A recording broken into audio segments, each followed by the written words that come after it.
Kò tó fún ìdásí àtòkè wá ní orúkọ Jésù olùgbàlà. Olúwa fi àánú dá sí wa ní orúkọ Jésù Kristi. Olúwa fi àánú ńlá dá sí wa láti ọ̀dọ̀ rẹ wá ní orúkọ Jésù olùgbàlà. Olúwa dá sí wa, Olúwa dá sí wa, Olúwa dá sí wa, Olúwa dá sí wa ní orúkọ Jésù. Olúwa dá sí wa, alágbára nínú àwọn ọ̀run. Olúwa fàánú dá sí wa, a nílò ìdásí àtòkè wá. Olúwa fàánú dá sí wa, Olúwa fàánú dá sí wa, Olúwa fàánú dá sí wa, Olúwa fàánú dá sí wa. Jésù Kristi Olúwa wa. Ẹ jẹ́ sọ fún Ọlọ́run Ísírẹ́lì, bàbá ayérayé. Orin yẹn sọ wípé ní ìṣòro kan wà tèmi ò fẹ́ láyé mi mọ́. Ìṣòro kan wà tèmi ò fẹ́ láyé mi o. Bá mi mú kúrò Jésù alágbára. Bá mi mú kúrò Jésù abánidárò. Ìdààmú kan bẹ́ẹ̀ tèmi ò fẹ́ láyé mi mọ́. Ìṣòro kan bẹ́ẹ̀ tèmi ò fẹ́ láyé mi o. Bá mi mú kúrò Jésù ọba lágbára.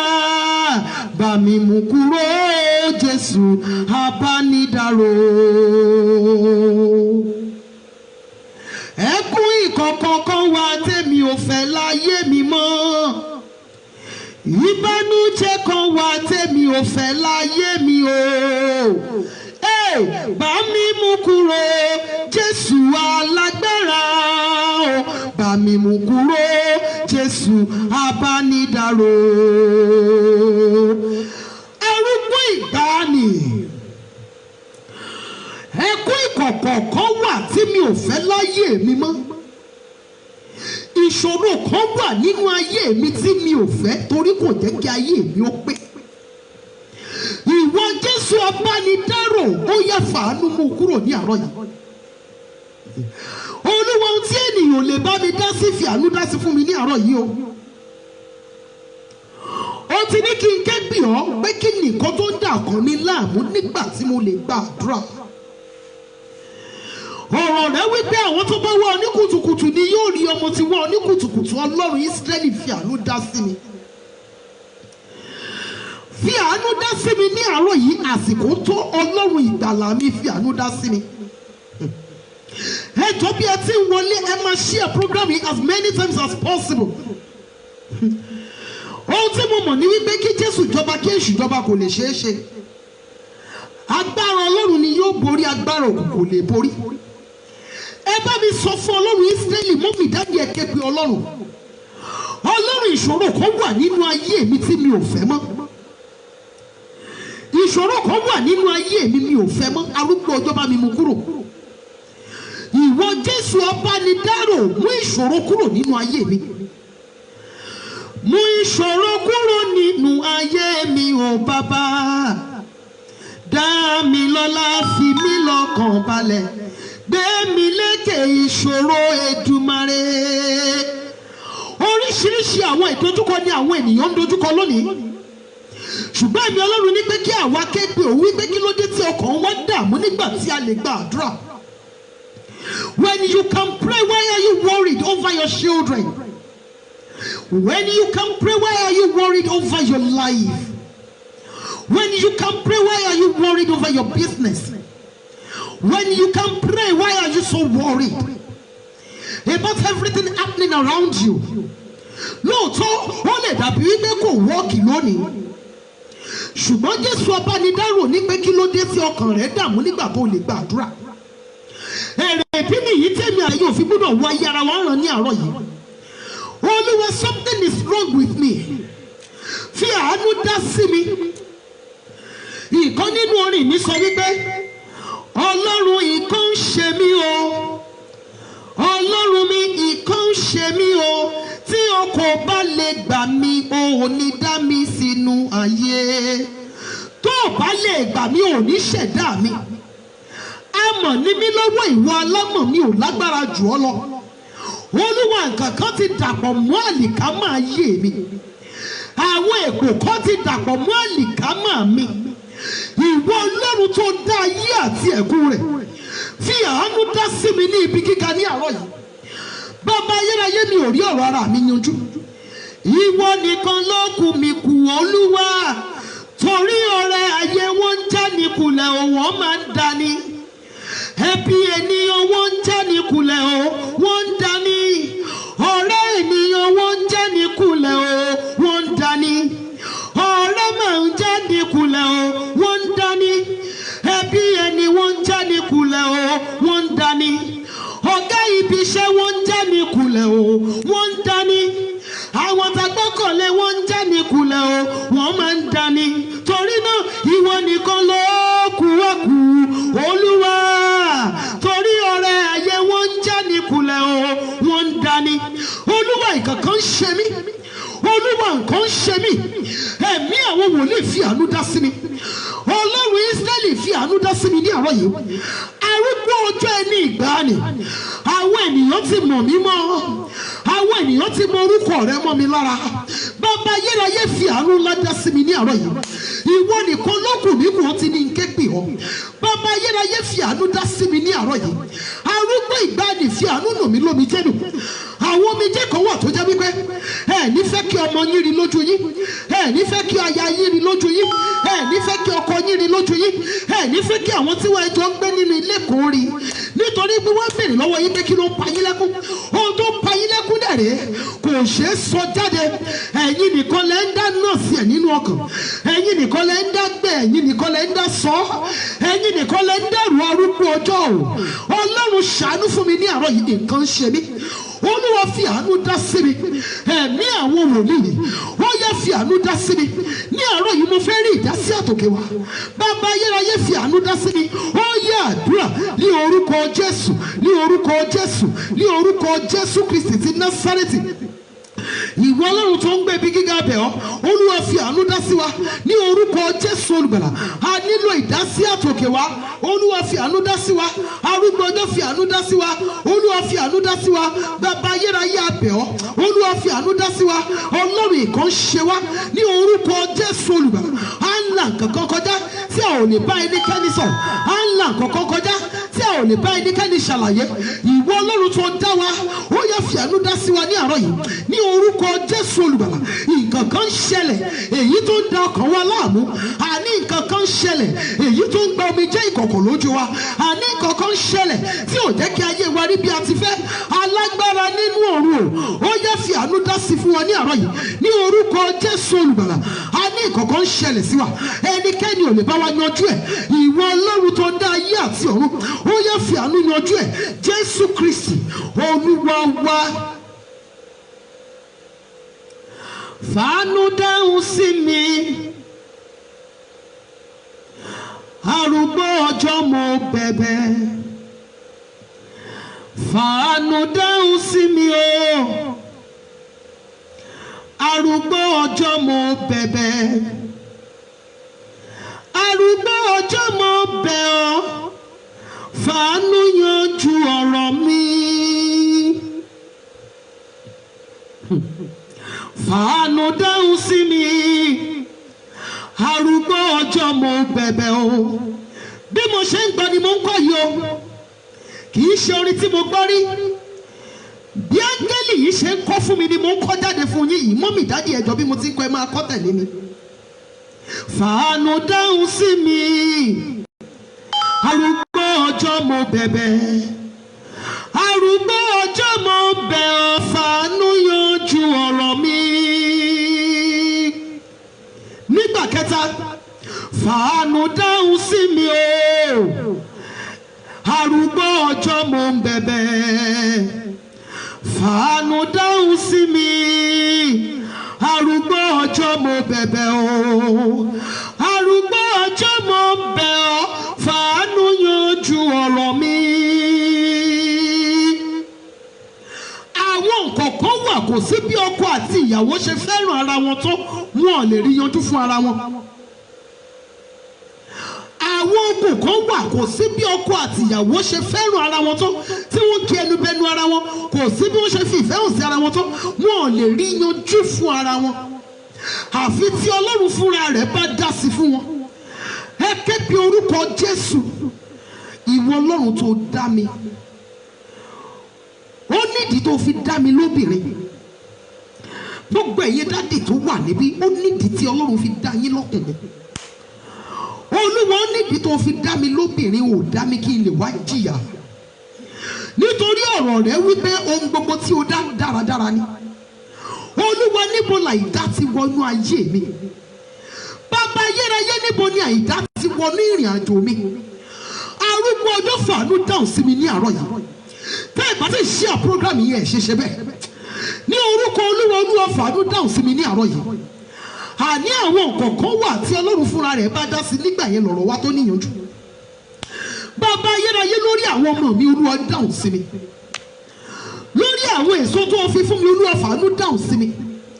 Lórí ìgbéyàwó, lórí ayé mi, lórí àlàáfíà mi gan, Olúwa fàánú dáhùn sí mi. Lórí ètò ìṣúná mi, Olúwa fàánú dáhùn sí mi. Lórí ìgbéyàwó mi, fàánú dáhùn sí mi. Lórí ìlú tí ẹ wà yẹn, k'Ọlọ́run fàánú dáhùn sí yín. Arúgbó ọjọ́ fàánú dáhùn sí mi. Arúgbó ọjọ́, mo bẹ̀ ọ́ fàánú yanjú ọ̀rọ̀ mi ní àárọ̀ yìí. Àwọn nǹkan kan wà tí mo ń là kọjá tí mi ò rí yanjú. Bàbá ayérayé fi àánú yanjú ẹ̀ fún mi ní àárọ̀ yìí. Bàbá mi àti Ọlọ́run mi ò dá mi lóbìnrin kí n lè wá jìyà. Ọlọ́run ò dá yín lọ́kùnrin kẹ́ ẹ lè wá ṣẹ̀sín. Kò dá yín lọ́kùnrin kẹ́ ẹ lè wá ráre. Ó dá yín nítorí ìdí kan tó ṣe pàtàkì. Dádì, tẹ́ ẹ bá mú ìran ògo ṣẹ, á jẹ́ wípé èrèdí tẹ́ fi wá sínú ayé gan ò ní ìtumọ̀. Mọ́mì mi, tẹ́mi àtẹ̀yìn ò bá mú ìran ògo ṣẹ, èrèdí tí a fi wá sínú ayé ò ní ìtumọ̀. Ọ̀tọ̀ ni wípé kí a jẹ́ ìyá ọmọ. Ọ̀tọ̀ ni wípé kí àwọn ọmọ wa mú ìran ṣẹ. Tí àwọn ọmọ wa bá mú ìran ògo ṣẹ, àwa la mú ìran ògo ṣẹ. Bàbá ayérayé, ò dá mi lóbìnrin kí n lè wá jìyà. Ò dá mi lóbìnrin kí n lè wá ṣẹ̀sín. Ó dá mi lóbìnrin kí n lè wá ráre. Ó dá mi lóbìnrin kí n lè wá jìyà, kí n lè wá ṣẹ̀sín. Ó dá mi lóbìnrin kí n lè wá wòrán ògo àwọn ẹlẹgbẹ́ mi lásán. Bàbá ayérayé, èrèdí tó fi dá mi lóbìnrin yìí, Olúwa yóò farahàn. Olúwa fàánú dáhùn sí mi. Níbo ni ègún ti dàpọ̀ mọ́ àlìkámà mi? Níbo ni ègún ti dàpọ̀ mọ́ àlìkámà mi? Bàbá ayérayé, fi àánú dáhùn sí ní àárọ̀ yìí. Arúgbó ọjọ́, fi àánú yanjú ọ̀rọ̀ mi. Níbo ni àìdá ti dàpọ̀ mọ́ ìrìn àjò mi? Níbo ni àìdá ti dàpọ̀ mọ́ ìrìn àjò mi? Ṣọ́jọ́ tí mo wọ ilé ọkọ ni? Ṣé lọ́jọ́ tá a bí mi sínú ayé ni? Ṣé owó tó gbé mi nínú ẹ̀jẹ̀ ló fi àìdá dàpọ̀ mọ́ ìrìn àjò mi ni? Ṣé àwọn tí wọ́n ń gbé mi, ọmọ yìí fẹ́, ọmọ yìí tóbi? Ṣé inú owó ni ogún gbà wọ inú ayé mi? Ṣé inú afẹ́fẹ́, ṣé inú ilẹ̀ ni? Ṣé nípa ìkánimọ́ra, ṣé nípa ìbọnilọ́wọ́?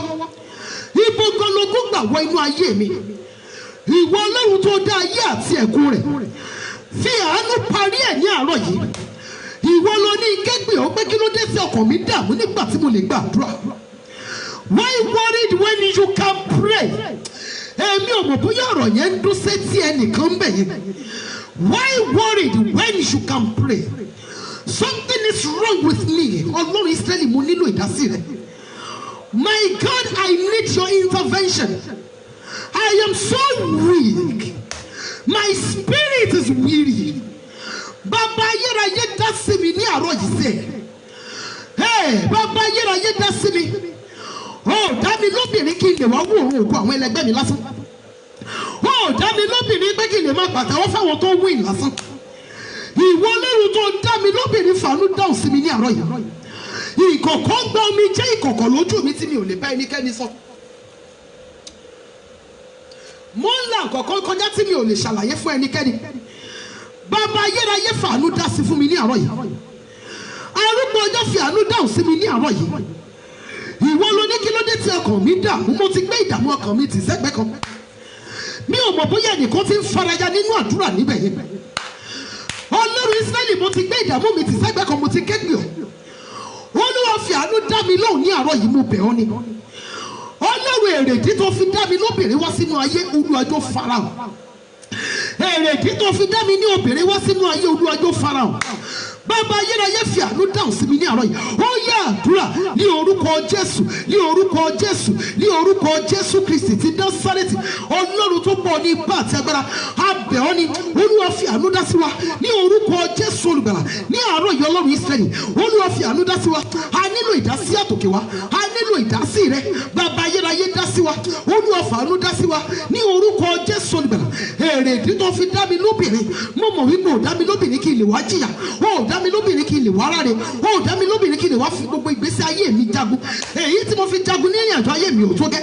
Olúwa fi àánú dá sí mi ní orúkọ Jésù olùgbàlà. Olúwa fi àánú dá sí mi ní orúkọ Jésù olùgbàlà. Olúwa fi àánú dá sí mi ní orúkọ Jésù olùgbàlà. Olúwa fi àánú dá sí mi ní orúkọ Jésù olùgbàlà. Olúwa fi àánú dá sí mi àtẹ̀mí àtàwọn ọmọ tí ó fi fún mi àtọkọ àti gbogbo àwọn altar of prayer members, family matters members, the Grand Singers members. Arúgbó ọjọ́ fi àánú dá sí wa. Jésù Kristi Olúwa wa.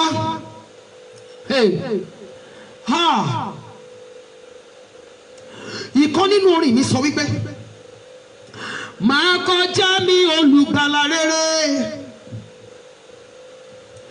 máa kọjá mi olùgbàlà rere. Lásìkò yìí o mo nílò ìrànlọ́wọ́ rẹ o, lásìkò yìí o mo nílò ìrànlọ́wọ́ rẹ, má kọjá mi o, má kọjá mi olùgbàlà rere, má kọjá mi olùgbàlà rere. Lásìkò yìí o mo nílò ìrànlọ́wọ́ rẹ, lásìkò yìí o mo nílò ìrànlọ́wọ́ rẹ, má kọjá mi o. Lásìkò yìí o mo nílò ìdásí rẹ o, lásìkò yìí o mo nílò ìdásí rẹ, má kọjá mi o. Olúwa dẹsẹ̀ dúró kó dá sí mi ní àárọ̀ yìí. Bátólómẹ́ù wípé Jésù ọmọ Dáfídì ṣàánú fún mi. Àwọn ènìyàn ń kọ́ lẹ́nu mọ́ mi ò ní jẹ́ bá tèmi jẹ́. Ó bu agbádá ó bọ́ sọnù, ó pariwo sí. Wọ́n ní Jésù dẹsẹ̀ dúró. Bàbá ayérayé dá ẹsẹ̀ dúró kó dá sí mi ní àárọ̀ yìí, mo nílò ìdásí rẹ. Lórí àwọn ọmọ mi mo mà nílò ìdásí rẹ Ọlọ́run mi. Lórí àwọn ọmọ tí o fi fún mi mo nílò ìdásí rẹ. Lórí iṣẹ́ mi tí wọ́n fẹ́ fi dààmú mi yìí mo nílò ìdásí rẹ àpáta Ísírẹ́lì. Ìwọ ló dá mi Jésù, ìwọ ló ṣẹ̀dá mi, ìwọ ló ṣẹ̀dá mi, má mà gbàgbé mi. Ìṣẹ̀dá mi ṣojú rẹ ìwọ ọmọ Ọlọ́run. Dẹ́sẹ̀ dúró ní àárọ̀ yìí kó dá sí mi. Dẹ́sẹ̀ dúró ní àárọ̀ yìí kó dá sí mi. Bàbá ayérayé fi àánú dá sí mi ní àárọ̀ yìí. Àní àwọn ọ̀kọ̀ọ̀kan wà tí mo ń là kọjá tẹ́nìyàn ò lè bá mi yanjú. Olúwa dẹ́sẹ̀ dúró kó dá sí mi ní àárọ̀ yìí. Má kọjá mi láì dá sí mi. Láàárín gbogbo àwọn tó ń ké pè ọ́ ní àárọ̀ yìí, ẹ má gbàgbé kì í ṣe altar prayer nìkan la ti ń gbàdúrà. Láàárín gbogbo àwọn tí wọ́n ń ké pè ọ́ ní àárọ̀ yìí, Olúwa èmi ni kò fàánú dá lóhùn. Olúwa kọ́kọ́ fi àánú dá mi lóhùn, dẹ́sẹ̀ dúró, Olúwa dá mi lóhùn ní àárọ̀ yìí. Bàbá ayérayé dẹ́sẹ̀ dúró, Olúwa fàánú dáhùn sí mi ní àárọ̀ yìí. Bàbá ayérayé mú àìdá kúrò nínú ìrìn àjò mi, mú èpò kúrò nínú àlìkámà ayé mi. Ìwọ olówó gbọgbọrọ fàánú gbà mí ní àárọ̀ yìí. Ó yá àdúrà ní orúkọ Jésù, ní orúkọ Jésù, ní orúkọ Jésù Kristi ti Násárẹ́tì. Bàbá ayérayé a bẹ̀ ọ́ ní orúkọ Jésù olùgbàlà. Olúwa dẹ́sẹ̀ dúró kó dáhùn sí wa ní àárọ̀ yìí. Àpáta Ísírẹ́lì, Olúwa dá ẹsẹ̀ dúró kó dá dáhùn sí wa ní àárọ̀ yìí ní orúkọ Jésù olùgbàlà. Àní àwọn kọ̀ọ̀kan wà tó ń ṣẹlẹ̀ nínú ayé wa èyí tí a ò fẹ́ ní ìrírí rẹ̀ mọ́. Olúwa fi àánú mú kúrò ní orúkọ Jésù olùgbàlà. Lórí àwọn ọmọ wa Olúwa dáhùn sí wa, lórí ayé wa dáhùn sí wa, lórí iṣẹ́ wa dáhùn sí wa, lórí ètò ìṣúná wa dáhùn sí wa, lórí iṣẹ́ wa dáhùn sí wa ní orúkọ Jésù olùgbàlà. Àtẹ̀mí àtàwọn ọmọ tí o fi fún mi àtọkọ àti gbogbo àwọn altar of prayer Olúwa dáhùn sí wa. Lórí àwọn ọmọ mi Olúwa mo nílò ìdásí rẹ. Arúgbó ọjọ́ dáhùn sí mi lórí iṣẹ́ ìránṣẹ́ tí o gbélé mi lọ́wọ́, lórí kàríà mi, lórí ẹ̀rù ògo tó o dìrù mi, mo nílò ìdásí rẹ. Bàbá ayérayé dá sí mi, dá sí àwọn ọmọ mi, dá sí ọkọ mi, dá sí gbogbo mẹ́mbà altar of prayer. Olúwa dá sí wa, Olúwa dá sí wa, Olúwa dá sí wa. Jésù Kristi Olúwa wa.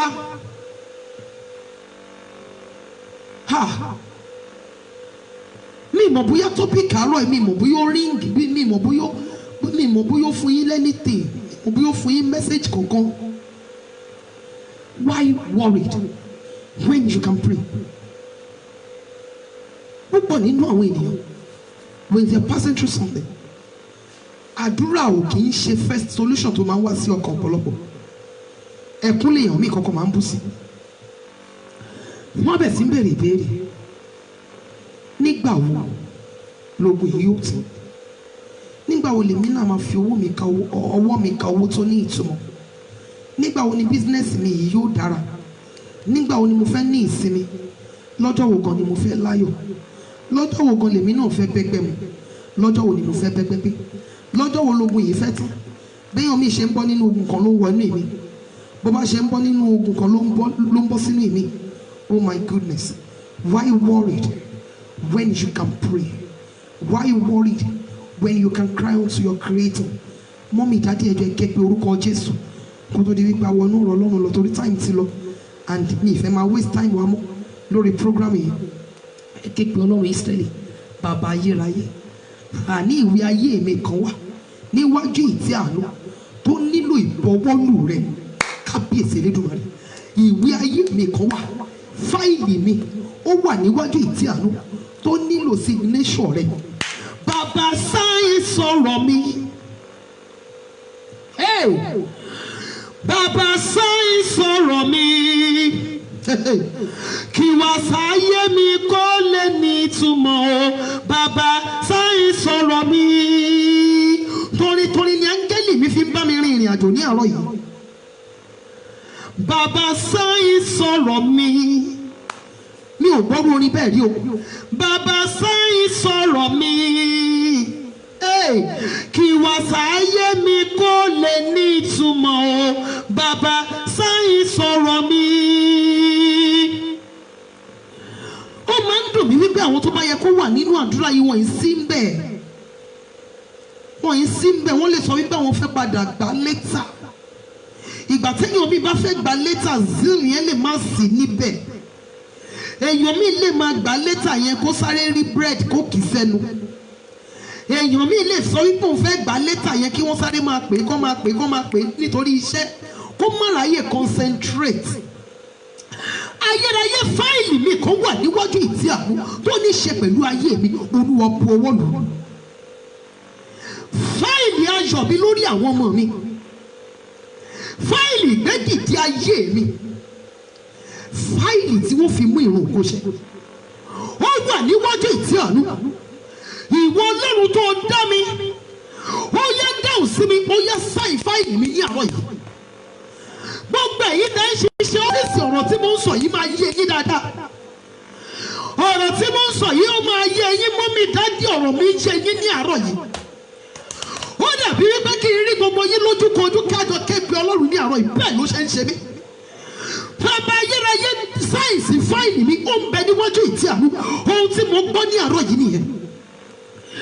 Kí ìwọ sáyé mi kó lè ní ìtumọ̀, Olúwa sáìsì fáìlì mi. Ó pẹ́ tí ẹ ti ń gbàdúrà. Wọ́n ti gbé fáìlì yín débi tó yẹ kó gbedé ṣùgbọ́n tó yẹ kó ṣẹlẹ̀ sí ò tí ì ṣẹlẹ̀ sí. Tí wọ́n bá fẹ́ ṣe promotion ní ọ́fíìsì, ṣé kìí ṣe fáìlì ni wọ́n máa ń tírìtì ni? Fáìlì yín wà níbi tó wà ṣùgbọ́n wọn ò tí ì sáìsì. Bàbá ayérayé sáìsì fáìlì mi ní àárọ̀ yìí. Arúgbó ọjọ́ ẹni ìgbàanì fi àánú sáyẹ̀nsì fáìlì mi ní àárọ̀ yìí kí ìwásáyé mi kó lè ní ìtumọ̀. Olúwa fi àánú sáyẹ̀nsì fáìlì mi. Ó yá àdúrà ní orúkọ Jésù, ní orúkọ Jésù, ní orúkọ Jésù.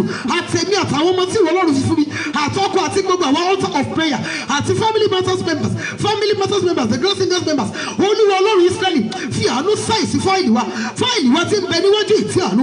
Olúwa fi àánú sáyẹ̀nsì ní àárọ̀ yìí, fi àánú sáyẹ̀nsì. Arúgbó ọjọ́ fi àánú sáyẹ̀nsì.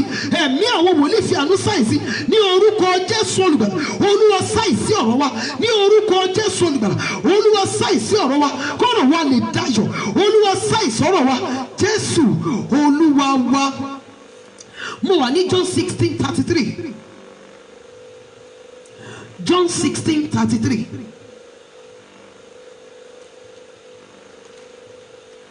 Ǹjẹ́ Jésù Olúwa ti ẹ̀ sọ nǹkan kan nípa ìlà kọjá àti ìdojúkọ tí èmi àtẹ̀yin ń dojúkọ yìí? Ǹjẹ́ Jésù Olúwa ti ẹ̀ mọ̀ wípé èmi àtẹ̀yin a máa ní ìdojúkọ nínú ayé? John 16:33. Nǹkan wọ̀nyí ni mo ti sọ fún yín tẹ́lẹ̀, kẹ́yìn kí ó lè ní àlàáfíà nínú mi. Nínú ayé ẹ̀yin ò ní ìpọ́njú, ṣùgbọ́n ẹ tújú ká, mo ti ṣẹ́gun ayé. Jésù Olúwa fúnra rẹ̀ ló sọ̀rọ̀ níbí. Ó ní nǹkan wọ̀nyí ni òun ti sọ fún èmi àtẹ̀yin tẹ́lẹ̀ kí a lè ní àlàáfíà nínú òun. Why worried? Nígbà tí èmi àtẹ̀yin ní ẹnìkan tí ó lè gbèjà wa, tí ó jẹ́ agbẹjọ́rò fún wa níwájú Baba, níwájú Ọlọ́run wa, why are we worried? Jésù Olúwa ti sọ fún èmi àtẹ̀yin wípé nínú ayé a máa ní ìpọ́njú. Tí gbogbo ẹ̀ bá ń dùn lọ, tó jẹ́ wípé a fẹ́ ná millions of naira, a ti rí gbogbo nǹkan tá a fẹ́ lórí àwọn ọmọ wa, ó ti ṣẹlẹ̀, kò sí ọ̀nà kan tí ọ̀rọ̀ wa kù sí. A ní mọ bí a ti ń ké pe orúkọ Jésù, ọ̀pọ̀lọpọ̀ wa ti máa sùn, a ti máa sùn sára. Bíbélì sọ wípé, Jésù Olúwa fúnra rẹ̀ sọ wípé nínú ayé a ó ní ìpọ́njú, nínú ayé a ó rí ìpọ́njú, nínú ayé a ó la inú iná yẹn kọjá, a ó la inú ìpọ́njú yẹn kọjá. Ó ní ṣùgbọ́n kí a tújú ká, òun ti ṣẹ́gun ayé. Ohun gbogbo tí ó ń ṣẹlẹ̀ sí èmi àtẹ̀yin yìí, ó ní ọ̀gọ́ àti ọ̀pá tó ń nà wá sáré lọ bá bàbá wa tí ń bẹ ní òun. Ìwé onísàmì yẹn sọ pé ó ní ọ̀gọ́ rẹ àti ọ̀pá rẹ wọ́n ń tù mí nínú, ìyẹn Psalm 23. Ọ̀gọ́ rẹ àti ọ̀pá rẹ wọ́n ń tù mí nínú. Àwọn ìlàkọjá àti ìdojúkọ èmi àtẹ̀yin yìí ló mú wa súnmọ́ ẹlẹ́dàá wa. Púpọ̀ nínú àwa ènìyàn lónìí là ń ké pe ẹni tí a ò mọ̀, tá ń ké pe ẹni tí ò mọ̀ wá. Nínú ayé ẹ̀yin ó rí ìpọ́njú, ṣùgbọ́n tójú ká, mo ti ṣẹ́gun ayé. Jésù Olúwa tèmi àtẹ̀yin fi orúkọ rẹ̀ gba àdúrà yìí. Mo ní ǹjẹ́ nítorí náà Ọlọ́run pẹ̀lú sísí gbéga gidigidi ó fún ní orúkọ tó borí gbogbo orúkọ, pé lé orúkọ Jésù ní kí gbogbo egun kí ó máa wólẹ̀. Ìyẹn nínú Philippians chapter 2 verse 9 to 11. Púpọ̀ nínú àwọn ènìyàn lónìí ló jẹ́ wípé a ti sún mẹ́yìn kúrò lọ́dọ̀ Ọlọ́run wa, kúrò lọ́dọ̀ ẹlẹ́dàá wa. Ọ̀pọ̀lọpọ̀ ènìyàn ni wọ́n kọ̀ láti fi ayé wọn fún Jésù Olúwa. Kì í ṣe nǹkan búburú ni tí èmi àtẹ̀yin bá ń declare ní ojoojúmọ́, ṣùgbọ́n kó má jẹ́ lórí irọ́. Tí a bá gba Jésù Olúwa ní Olúwa àti olùgbàlà wa, iye ò kí ń sọ wípé a ò ní rí àwọn ìpọ́njú yìí ní díẹ̀díẹ̀, ṣùgbọ́n òye yóò yé wa wípé àwọn ohun tí ó ń ṣẹlẹ̀ yìí ni yóò máa mú wa strong sí nínú ẹ̀mí. Ìdánwò onígbàgbọ́ kì í borí wọn, ó máa ń mú wọn strong ni. Àwọn bricks kan wà, àwọn bíríkì bricks, tẹ́ bá ti sun wọ́n níná wọ́n wá le kókókókókókó, ṣùgbọ́n kí ẹ tó sun wọ́n níná wọ́n máa rọ̀. Ogun ló jẹ́ kí ọ̀pọ̀lọpọ̀ ènìyàn kí wọ́n wá strong nínú ẹ̀mí lónìí. Ogun ló jẹ́ kí ọ̀pọ̀lọpọ̀ ènìyàn kí wọ́n di ẹni tí ogun tí ò lè dojúkọ.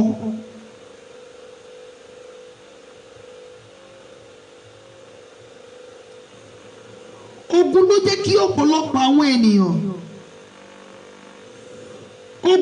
kí ọ̀pọ̀lọpọ̀ àwọn ènìyàn kí wọ́n di ẹni tó wá jẹ́ akíkanjú nínú ẹ̀mí.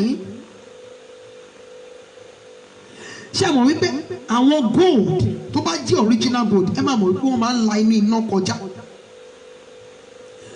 Ohun tí èmi àtẹ̀yìn ń dojúkọ yìí ló mú ẹwà tó pamọ́ sínú wa tó mú jáde. Nígbà tí àwọn tí a trust bá disappoint wa, then we learn to live without people. Then bóyá àwọn èèyàn kan ti ń bá wa plan ayé wa tẹ́lẹ̀, wọ́n bá wa plan, àwa ti sùn lé wọn. Àwọn náà kú máa bá mi ròdò kó tó máa ti sọ ni. Bóyá wọ́n wá disappoint. That is when you discover that you can do this by yourself. Ìgbà tí èèyàn kan máa sọ wípé tí n bá kúrò nínú ayé ẹ, you are nothing, I will make you empty, and you begin to fear, you begin to worry, without this person ṣé máa lè go far. Nígbà tí ẹnìyẹn bá lọ, that is when the Lord will make you know wípé without this person you can do it. Àwọn ìrírí àwọn ìṣẹ̀lẹ̀ tó ṣẹlẹ̀ sí èmi àtẹ̀yìn sẹ́yìn àtẹ̀yìn tó ń ṣẹlẹ̀ sí wa lọ́wọ́, àwọn ni wọ́n mú ẹwà inú wa jáde. Tí àwọn ìṣẹ̀lẹ̀ yìí ò bá ṣẹlẹ̀, mọ́mì ẹ̀ lè mọ̀ wípé ẹ lè gbàdúrà. Tí àwọn ìṣẹ̀lẹ̀ yìí ò bá ṣẹlẹ̀, ẹ ní mọ̀ wípé ẹ lè gba àwẹ̀. Tí àwọn ìṣẹ̀lẹ̀ yìí ò bá ṣẹlẹ̀, ẹ ní discover ara yín. Tí àwọn ìṣẹ̀lẹ̀ yìí ò bá ṣẹlẹ̀, tí àwọn ìṣẹ̀lẹ̀ tó ṣẹlẹ̀ sí èmi tí ò bá ṣẹlẹ̀, ó ṣeéṣe kí n má mọ̀ wípé mo dẹ̀ lè jókòó pẹ̀lú ipò Ọlọ́run dẹ̀ ń sọ fún mi pé go, iṣẹ́ ìránṣẹ́ ni mo fẹ́, ohun báyìí ni mo fẹ́.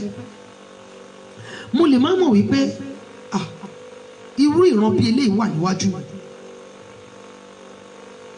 Gbígbé àwọn ènìyàn sí ipò Ọlọ́run ó máa ń mú kí Ọlọ́run súnmẹ́yìn fún ènìyàn. Ṣùgbọ́n nígbà tí ẹni tí a gbé sí ipò Ọlọ́run bá já wa kulẹ̀ bí ènìyàn, táwa sá padà sí ọ̀dọ̀ rẹ̀, yóò wá gbà wá.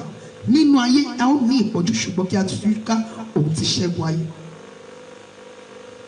Àwọn tó ń ṣẹlẹ̀ nínú ìrìn àjò ìṣẹ̀dá, àwọn tó ń ṣẹlẹ̀ nínú ìgbéyàwó yín mà, àwọn nǹkan tó ń ṣẹlẹ̀ yẹn ni Ọlọ́run fi ń sọ yín di ẹni tó strong. Dádì, ṣe rí àwọn ìṣẹ̀lẹ̀ tó ń ṣẹlẹ̀ níbi iṣẹ́ yín yẹn, tẹ́ẹ̀dẹ̀ délé tẹ́ẹ̀ fi react. Ìgbà tẹ́ bá máa sọ fún ìyàwó yín gan wà wò gbà, sọ àdúrú kan bí ilé ló ń ṣẹlẹ̀ sí ẹ̀dẹ̀ ṣe bàbá délé ẹ̀dẹ̀ ń ṣe normal, ẹ̀dẹ̀ ṣe ń bá wa ṣeré ẹ̀ ń ṣe. That is when you know wípé even nínú iná ẹ̀ strong. Tí àwọn ìṣẹ̀lẹ̀ kan ò bá ṣẹlẹ̀, ẹ lè mọ̀ irú ohun tẹ́ kárì. Àwọn ìṣẹ̀lẹ̀ tó ń ṣẹlẹ̀ sí èmi àtẹ̀yìn, èhun ló ń jẹ́ kí a mọ̀ nǹkan tí a gbèrú. Nígbà tí tírélà àti káà wà lórí express, tó jẹ́ pé táǹkà tó gbé epo àti káà tí wọ́n jọ wà lórí express. Nígbà tí káà, bóyá tírélà yẹn ti ṣáájú tẹ́lẹ̀, tí káà dédé sá eré tó overtake tírélà.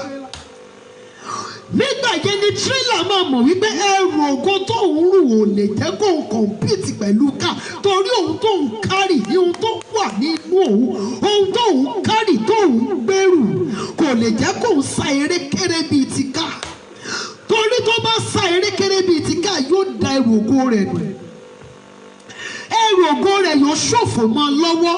Ohun tẹ́ kárì mọ́mì òun ni ò jẹ́ kí ìrìn àjò ògo yá yín kankan. Ohun tí mo kárì òun ni ò tí ì jẹ́ kí ìrìn àjò ògo yìí ó yá ní kankan. Mọ́mì mi dájì mi, ohun tí ẹ gbèrú òun ló fi dàbí pé ìrìn àjò yín falẹ̀. Ẹ má bẹnikẹ́ni compete, ẹ máa rántí nínú ayé a ó rí ìpọ́njú, ẹ tújú ká mo ti ṣẹ́gun ayé. Ohun tí ẹ kárì yẹn, ohun tó wà nínú yín yẹn, òun ní ìdojúkọ fi pọ̀ tó bẹ́ẹ̀.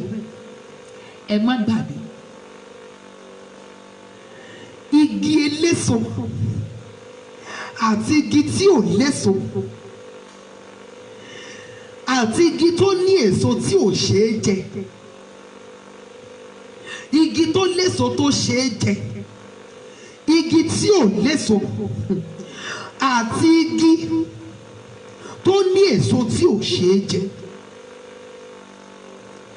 Ìkan wà ayé ò tiẹ̀ ní dààmú ẹ̀ rárá. Nígbà tí wọ́n bá máa dé díẹ̀ wọ́n fẹ́ bẹ́ẹ̀ lulẹ̀ ni wọ́n fẹ́ fi òpin sí existence ẹ̀ ní kí ni wọ́n fi ṣe, wọ́n fi dáná. Igi tó ní èso tí ò ṣeé jẹ, àwọn tó máa ṣẹlẹ̀ sí ni wípé àwọn èèyàn lè ju òkò sí kí èso orí ẹ̀dá mọ́kàn máa fi gbá bọ́ọ̀. Àwọn èèyàn kan dẹ̀ lè kọjá ń bẹ̀ kí wọ́n tiẹ̀ ṣe bíi pé wọn ò rí i rárá. Ṣùgbọ́n wọ́n ń padà bọ̀ wá bá o. Kí ni wọ́n fẹ́ ṣe sí? Wọ́n fẹ́ bẹ́ẹ̀ lulẹ̀ kí wọ́n fi òpin sí existence kí wọ́n fi dáná. Igi tó wá ní èso tó ṣeé jẹ,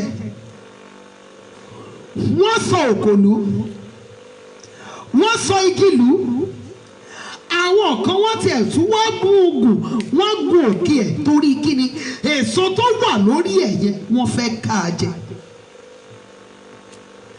Àwọn kan máa mú àdá wọ́n fi ṣá ara rẹ̀, wọ́n fẹ́ fi sí àgbo. Igi tí ò ní èso rárá, ẹni tí ò ní ògo, kí láyé fẹ́ dààmú ẹ̀ fún? Kò sí.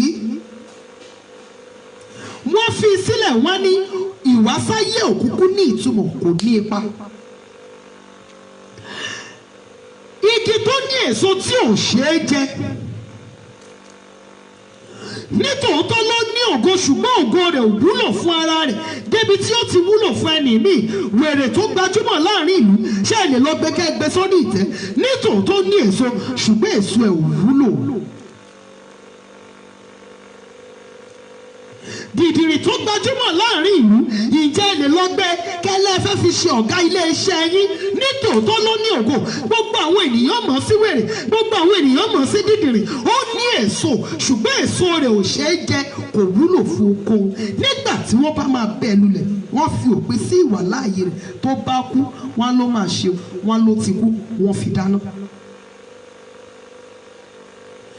Igi tó ní èso tó ṣeé jẹ, òun lẹni tó wá sáyé pẹ̀lú ẹrù ògo lórí, tí ẹrù ògo rẹ̀ wọ́n wúlò fún òun nìkan lásán, tó tún wúlò fún àwọn ènìyàn, tí àwọn ènìyàn wá sí abẹ́ rẹ̀ láti jẹ, láti sinmi, láti fi ara balẹ̀. Wọ́n lò ó fún àgbo, wọ́n lò ó fún jíjẹ, wọ́n ní èso yìí dára fún ara. Mọ́mì dádì, ògo tí èmi àtẹ̀yìn kárì, ohun tí a gbèrú tí a ń pè ní ògo, òun ló jẹ́ ká ní ìdojúkọ.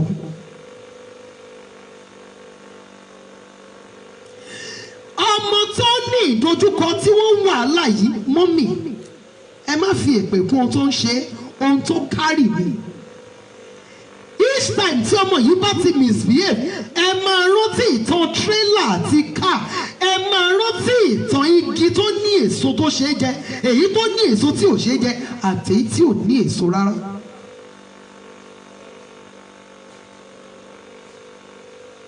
Why worried when you can pray? Solution wà nínú ọ̀rọ̀ èmi àtẹ̀yìn. It's just that we refuse to talk to God about it.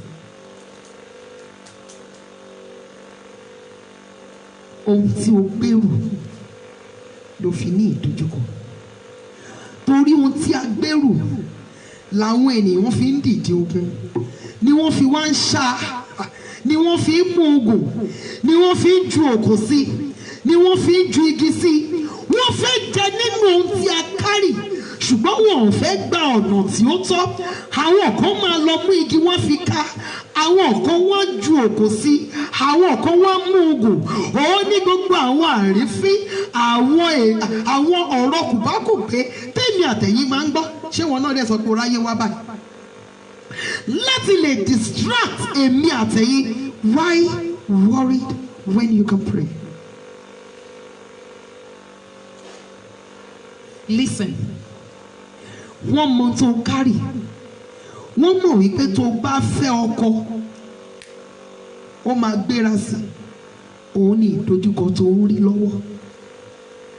Wọ́n mọ̀ wípé lóòótọ́ ló kárì kọ̀ọ̀kan, tó bá ka ìwé tó fẹ́ dà ló máa lè mú ìrògùn yẹn ṣe dáadáa. Òun ní ìdojúkọ tó ń rí tí wọn ò fẹ́ fi jẹ́ kó o kàwé. Something is wrong because of what you carry. Why are you worried when you can pray? Ọlọ́run wà ní ẹ̀gbẹ́ ọ̀dọ̀ rẹ ní gbogbo ìgbà. Ìwọ ló mú àwọn tó yẹ kó o múlò tó o múlò ní àsìkò tó yẹ kó o múlò. Bẹ́ẹ̀ táǹkà ò lè sáré nítorí ohun tó wà nínú rẹ̀, ṣùgbọ́n káà ó kárì epo, ṣùgbọ́n ohun tó kárì kò tó ti táǹkà. Ohun tẹ́ kárì ju àwọn tó rò pé wọ́n overtake yín ni, ṣùgbọ́n kọ̀ọ̀kan ni wọ́n máa padà dúró dè yín. Táǹkà ìrìn lè má yà, ṣùgbọ́n nígbà tí ògo bá tán mọ́ inú ká, ó máa dúró de táǹkà tó máa fi dé, kó já ẹrù ògo inú rẹ̀ kó lè pé nínú ẹ̀.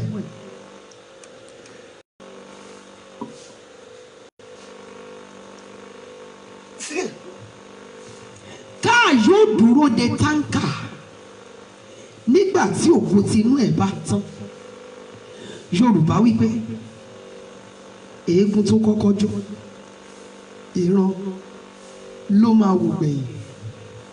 Ohun tẹ́ kárì lẹ fi ní ìdojúkọ, tẹ́ fi rò wípé àwọn tẹ́ jọ bẹ̀rẹ̀, tẹ́ jọ gbéra nígbà kan, tẹ́ jọ gbéra nígbà kan, wọ́n ti overtake nítorí wípé ohun tí wọ́n kárì ò tó ti yín ni, ohun tó wà nínú wọn ò tó ti yín ni.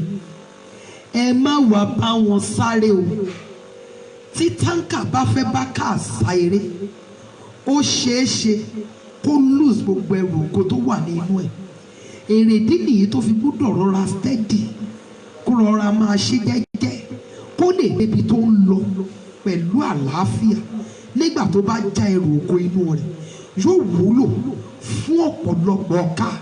Ṣùgbọ́n epo tó wà nínú ká mélòó ló lè supply? Ògo tó wà nínú ká mélòó ló lè jẹ nínú rẹ̀? Ṣùgbọ́n eléyìí tí táǹkà kárì, ọ̀pọ̀lọpọ̀ ká ni yóò jẹ nínú rẹ̀, nítorí pé ohun tó kárì ó ju ti ká lọ. Mọ́mì dádì, ohun tẹ́mi àtẹ̀yìn kárì ó ju ti àwọn tó overtake wa lọ. Èrèdí nìyí tí ìrìn àjò ògo yẹn tí ò fi yá ní kọ́kọ́. A gbọ́dọ̀ stop láti máa wọ́ọ̀rì ara wa lórí ohun tó ń là kọjá àti ohun tí a ń rí, nítorí wípé igi eléso ni wá ni. A gbọ́dọ̀ máa ké pe Ọlọ́run, Olúwa mo nílò ìdásí rẹ, dá sí mi lórí ohun báyìí. Mo nílò ìdásí rẹ, dá sí mi lórí ohun báyìí.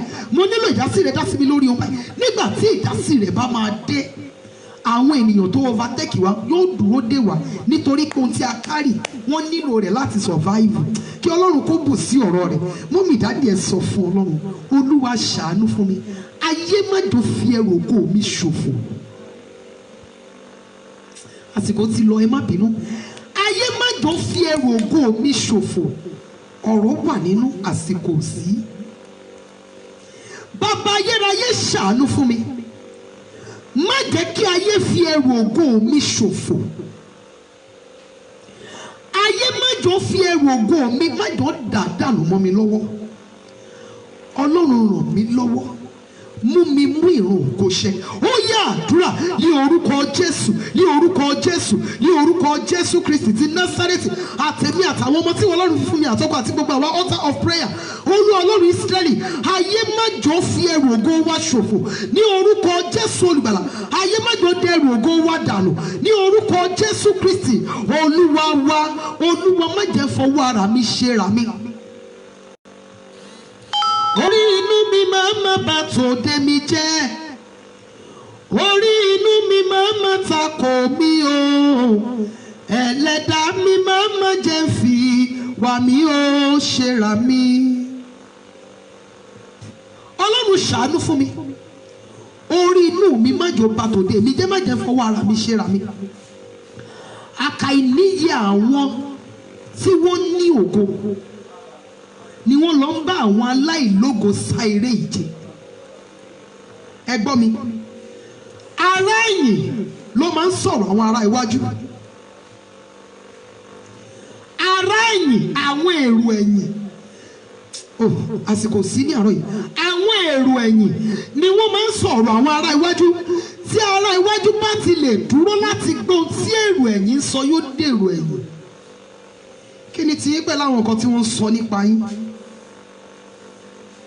Lágbájá kan sọ kíní kan nípa mi, lágbájá kan sọ kíní kan nípa mi, kí ló kàn yín? Ẹ wo, ẹ tẹsẹ̀ mọ́rìn. Èrò ẹ̀yìn ló ń sọ̀rọ̀ àwọn ará iwájú. Àwọn èrò ẹ̀yìn ni wọ́n ń sọ̀rọ̀ àwọn ará iwájú. Ohun tí mo sọ ti yí àwọn ọmọ mi. Ọlọ́run má jẹ́ fọwọ́ ara mi ṣera mi. Má jẹ́ fọwọ́ ara mi bẹ̀rù ògo mi jẹ́. Táǹkà tó bá ti fẹ́ sáré bíi ti ká, á fi ẹrù ògo ẹ̀ ṣòfò. Bàbá mi àti Ọlọ́run mi, má jẹ́ fọwọ́ ara mi ṣera mi. Lára wípé a gbọ́dọ̀ fọwọ́ ara wa ṣera wa, òun ni wípé a gbọ́dọ̀ gba ìrònú láàyè jù nínú ayé wa. Ìrònú máa ń kọ́lé àìsàn síyàn lára ni o. Hypertension kì í ṣe ọ̀rẹ́ ara o. Silent killer ni hypertension. Kò ní dáká fọwọ́ ara wa ṣera wa débẹ̀ o. Silent killer, ohun tó ń pani díẹ̀díẹ̀ nínú, táwọn èèyàn dẹ̀ máa sọ pé àṣírí lánàá. Ọlọ́run má jẹ́ fọwọ́ ara mi ṣera mi. Olúwa ràn mí lọ́wọ́. Olúwa ràn mí lọ́wọ́ kí n má bàa fi ọwọ́ ara mi dẹrù ògo mi nù, kí n má bàa fi ọwọ́ ara mi fi ẹrù ògo mi ṣòfò. Olúwa ràn mí lọ́wọ́, má jẹ́ fọwọ́ ara mi ṣera mi. Ó yá àdúrà ní orúkọ Jésù, ní orúkọ Jésù, ní orúkọ Jésù Kristi ti Násárẹ́tì. Ọlọ́run tó bọ̀ ní ipá àti agbára bẹ̀ ọ́. Olúwa má jẹ́ fọwọ́ ara wa, má jẹ́ fi ṣera wa ní orúkọ Jésù Kristi ti Násárẹ́tì. Olúwa má jẹ́ fọwọ́ ara wa ṣera wa. Olúwa ṣàánú fún wa. Jésù Kristi Olúwa wa. Thank you, my darling. Má fi àṣírí ẹ̀ hàn fún ẹnikẹ́ni. Jẹ́ kí tinú gbénú, jẹ́ kí àwọn ènìyàn, jẹ́ kí wọ́n rí result ẹ̀. Lára àwọn àṣírí tó wà ní táǹkà nìyẹn o. Ẹni bá kárí ògo, ó dìgbà tó bá sọ ọ́ jáde káwọn ènìyàn tó mọ ohun tó kárì. Nígbà tí táǹkà bá release ohun tó wà nínú ẹ̀, àwọn ènìyàn yóò mọ bí ó ti tó, bí ó ti mọ. Àwa bẹ̀ sí máa supply ọ̀pọ̀lọpọ̀ ọkà ara àwọn ohun tó máa ń jẹ́ kí táǹkà lè rẹ́rù ògo ẹ̀ nìyẹn. Nígbà tó bá ti gbé e sínú, wọ́n á dé e pa. Jẹ́ kí tinú gbénú, jẹ́ kí tinú jẹ́ kó gbénú. Ẹ sọ fún Ọlọ́run, Olúwa aláìbí ìran ibi sọtẹ́lẹ̀ ibi lórí mi, Olúwa sọ di asán. A máa kó gbogbo ẹ̀kọ́ nítorí time ti lọ. Aláìbí ìran ibi ìsọtẹ́lẹ̀ ibi lórí ayé mi, ọjọ́ májò fọ̀ mí lórí. Olúwa alárèrè mi, ìran rere mi, èrò rere mi, Olúwa jẹ́ kó di ẹ̀rí fún mi. Olúwa ohun búburú gbogbo tí mo mo bẹ̀rù ní ìrìn àjò ayé mi, Olúwa má jò dé bá mi. Ó yá àdúrà ní orúkọ Jésù Kristi ti Násárẹ́tì. Bàbá wa àti Ọlọ́run wa bẹ̀ ọ́ ní orúkọ Jésù olùgbàlà. Gbogbo àlá ibi, ìran ibi, ìsọtẹ́lẹ̀ ibi lórí ayé wa, Olúwa sọ di asán ní orúkọ Jésù Kristi ti Násárẹ́tì.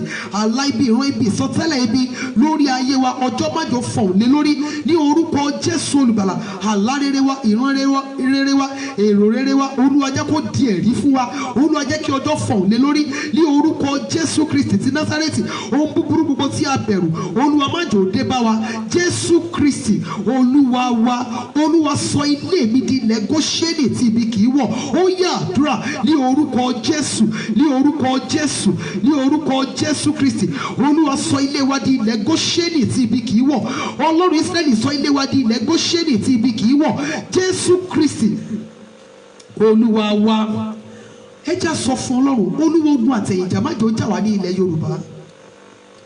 Gbogbo àwa Yorùbá, gbogbo àwa ẹ̀yà Yorùbá, gbogbo ẹ̀yà Ìgbò, Olúwa ogun àtẹ̀yìnjà tó lè sọ ìlú di ahoro, Olúwa má jò jà wá. Ó yá àdúrà ní orúkọ Jésù, ní orúkọ Jésù, ní orúkọ Jésù Kristi. Ọlọ́run Ísírẹ́lì a bẹ̀ ọ́, gbogbo àwa ẹ̀yà Yorùbá, ẹ̀yà Ìgbò, ogun àtẹ̀yìnjà, Olúwa má jò jà wá. Ogun àtẹ̀yìnjà tó lè sọ ìlú di ahoro ní orúkọ Jésù olùgbàlà, Olúwa má jò jà wá. Jésù Kristi Olúwa wa. Gbogbo ẹ̀yin mọ́mí, ẹ̀yin àǹtí mi, sisters mi, tẹ́ bá mi interpret wá sí àgbàdúrà yìí. Olúwa fún wa ní ẹ̀rí rere tí ayé wa nílò, ẹ̀rí rere tí ayé wa nílò, Olúwa fi fún wa.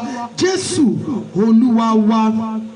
Orin tí a máa ń kọ yẹn sọ pé Ọlọ́run mi, tinútinú ni kí o fi ràn mí lọ́wọ́, gbé mi ṣe pẹ̀kí olóore mi.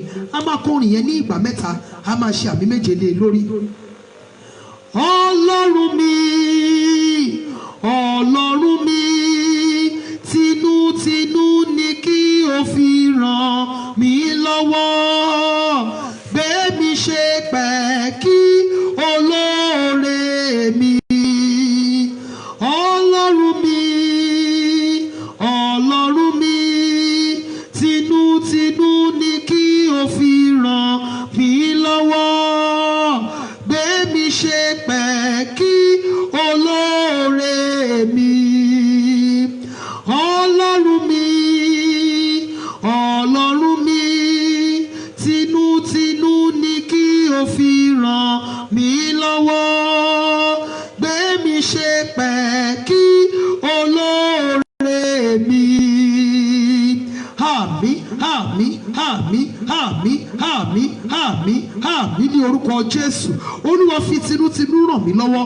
Ọlọ́run mo bẹ̀ ọ́, yọ́nú sí mi. Ó yá àdúrà ní orúkọ Jésù, ní orúkọ Jésù, ní orúkọ Jésù. Olúwa fi tinútinú ràn wá lọ́wọ́. Olúwa yọ́nú sí wa ní orúkọ Jésù olùgbàlà. Olúwa fi tinútinú ràn wá lọ́wọ́. Olúwa yọ́nú sí wa. Jésù Kristi Olúwa wa. Olúwa gbé mi ṣe pẹ̀kí olóore, aláàánú àti olùrànlọ́wọ́ mi. Jẹ́ kí wọ́n dá mi mọ̀ bí ẹni tí o rán wọn sí. Jẹ́ kí wọ́n fi rí ọwọ́ wọn jíṣẹ́ fún mi. Ó yá àdúrà ní orúkọ Jésù, ní orúkọ Jésù, ní orúkọ Jésù Kristi ti Násárẹ́tì. Olúwa tó wá ṣe pẹ̀kí olóore, aláàánú àti olùrànlọ́wọ́ wa. Olúwa jẹ́ kí wọ́n dá mọ̀ bí ẹni tí wọ́n sí, jẹ́ kí wọ́n fi rí ọwọ́ wọn jíṣẹ́ fún wa. Jésù Kristi Olúwa wa. Àmín. Ẹ jẹ́ kí a mú anointing oil wa. A lè fi sí ọwọ́ wa méjèèjì, bákan náà lè fi sí ọwọ́ wa ọ̀tún. Ohun tí n bá ti ń sọ ni kí ẹ máa sọ ní orúkọ Jésù. Ìwọ́wọ́ mi yìí gbọ́ ọ̀rọ̀ Olúwa. Láti òní lọ, ohun rere gbogbo tí n bá ti dáwọ́lé kó máa yọrí sí rere fún mi. Mi ò ní orí àṣetì, mi ò ní ṣe àṣetì ohun rere kó bọ́ sí fún mi. Ayé mi kó ní ìtumọ̀ ní orúkọ Jésù. Mi ò ní fọwọ́ mi gbé ọmọ sí, mi ò ní fọwọ́ mi tọ́ka sí ibojì ọmọ mi. Accident ò ní sọ mí di aláàbọ̀ ara. Jésù Kristi Olúwa wa. Jágbọ́wọ́ yẹn lé orí wa. Ohun tí máa ti ń sọ bákan náà ni kí ẹ máa sọ ní orúkọ Jésù. Ìwọ orí mi gbọ́ ọ̀rọ̀ Olúwa. Ó yá lọ ṣe rere ní ibi rere gbogbo láyé. Ó yá lọ fọ̀ níbẹ̀. Ìwọ ìṣẹ̀dá mi gbọ́ ọ̀rọ̀ Olúwa. O ò ní farapa, o ò ní ṣubú fẹ́nikẹ́ni dìde ní orúkọ Jésù. Màá mú ìran ògo ṣẹ. Gbogbo ibi tí bá gbé orí mi yìí wọ̀ kí n máa rí àgbà bẹ́ẹ̀. Ọkùnrin kó ṣàánú fún mi, obìnrin kó ṣàánú fún mi, ọmọdé kó ṣàánú fún mi, àgbàlagbà kó ṣàánú fún mi, kí n wà ní àlàáfíà, mi ò ní gbakú oníkúkú, mi ò ní gbọ́jọ́ ọlọ́jọ́ rọ̀run. Jésù Kristi Olúwa wa. Olúwa má jẹ́ fàyè yìí bà ọ̀run mi jẹ́. Sọ ara rẹ di mímọ̀ fún mi lọ́tun. Ó yá àdúrà ní orúkọ Jésù, ní orúkọ Jésù, ní orúkọ Jésù. Ọlọ́run má jẹ́ fàyè yìí bà ọ̀run wa jẹ́. Olúwa sọ ara rẹ di mímọ̀ fún wa lọ́tun ní orúkọ Jésù Kristi. Olúwa sọ ara rẹ di mímọ̀ fún wa lọ́tun. Má jẹ́ fàyè yìí bà ọ̀run wa jẹ́. Jésù Kristi Olúwa wa. Jésù Olúwa wa. Jésù Olúwa wa. Ẹ jẹ́ ká ṣí omi wa. Ògo ni fún Bàbá àti fún Ọmọ àti fún Ẹ̀mí Mímọ́, bí ó ti wà látètèkọ́ṣe, ó ń bẹ ní ìsìn, bẹ́ẹ̀ ni ó sì máa rí ní ìgbà gbogbo, ayé àìnípẹ̀kun. Àmín. Olúwa ni olùṣọ́ àgùntàn mi. Psalm 23. Psalm 23. Olúwa ni olùṣọ́ àgùntàn mi, èmi kì yóò ṣe aláìní. Ó mú mi dùbúlẹ̀ nínú pápá oko tútù, ó mú mi lọ sí omi dídákẹ́ rọ́rọ́, ó tu ọkàn mi lára, ó mú mi lọ ní ipa ọ̀nà òdodo nítorí orúkọ rẹ̀. Nítòótọ́ bí mo tilẹ̀ ń rìn láàrin àfonífojì òjìji ikú, èmi kì yóò bẹ̀rù ibi kan, nítorí ìwọ pẹ̀lú mi, ọ̀gọ́ rẹ àti ọ̀pá rẹ wọ́n ń tù mí nínú. Ìwọ tẹ́ tábìlì oúnjẹ sílẹ̀ níwájú mi ní ojú àwọn ọ̀tá mi. Ìwọ dà òróró sí mi lé orí, ago mi sì kún àkúnwọ́ sílẹ̀. Nítòótọ́ ire àti àánú yóò máa tọ̀ mí lẹ́yìn ní ọjọ́ ayé mi gbogbo, èmi ó sì máa gbé inú ilé Olúwa láéláé. Àmín. Ògo ni fún Bàbá àti fún Ọmọ àti fún Ẹ̀mí Mímọ́, bí ó ti wà látètèkọ́ṣe, ó ń bẹ ní ìsìn, bẹ́ẹ̀ ni ó sì máa rí ní ìgbà gbogbo, ayé àìnípẹ̀kun. Àmín.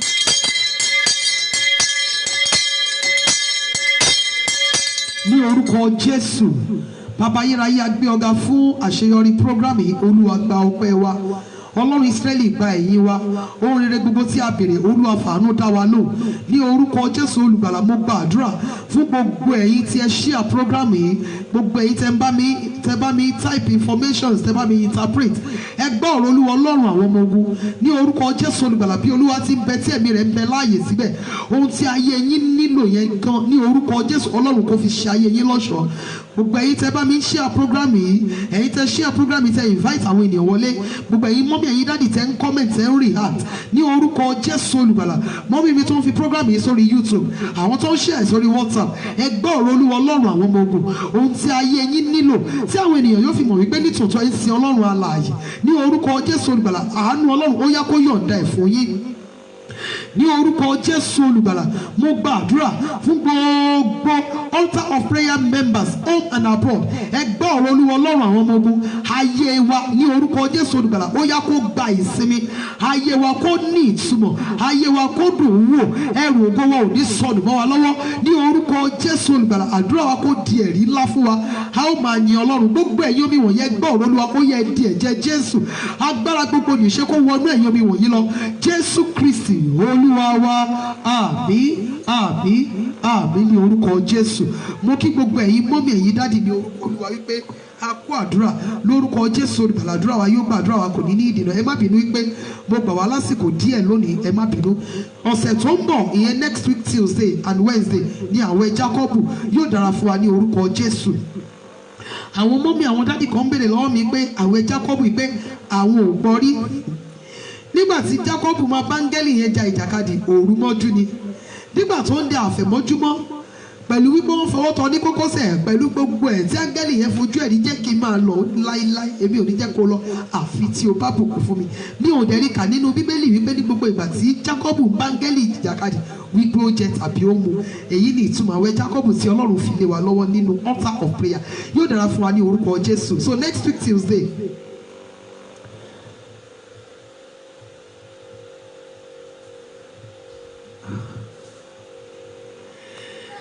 mo gbàdúrà fún ọ John, Zion and Darasimi.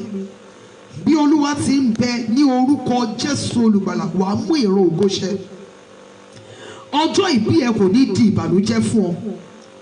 Ọjọ́ ìbí ẹ kò ní di ìbànújẹ́ fáwọn òbí ẹ.